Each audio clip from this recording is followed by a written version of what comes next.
Na shughuli ya usafiri ilitatizika kwenye barabara kuu ya Webuye Malaba baada ya wafanyikazi wa kiwanda cha sukari cha Nzoia kuandamana ili kupinga kukodishwa kwa kiwanda hicho kwa mfanyabiashara Jaswant Rai.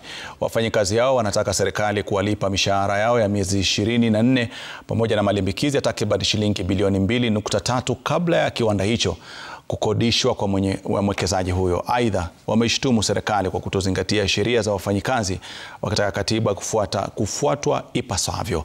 Haya yanajiri baada ya Rais William Ruto kutangaza kuwa shughuli ya kukodishwa kwa viwanda 4 vya sukari imekamilika, jambo ambalo wamelipinga vikali. Polisi walikuwa na kazi ngumu kufungua barabara hiyo na kuwatawanya waandamanaji hao.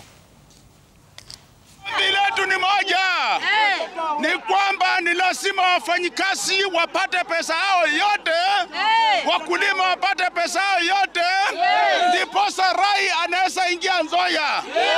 Hakuna na hatutakubali Rai kuingia Nzoia kabla hawa hawajapata pesa yao. Kuna uchungu sana kusimama hapa siku ya leo tukiambiwa jana ya kwamba wanalipa mwezi mmoja alafu kampuni Rai anachukua.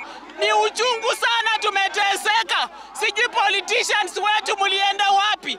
The government of Kenya want to intimidate the work of Nzoia Sugar Company. Mr. President told us that he was coming to bring us a new modern machine, Nzoia Sugar Company.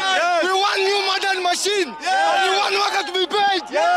Viongozi wetu wa Bungoma County wanafanya nini? Political leaders wetu wanafanya nini? Hii Nzoia wafanyakazi wameumia.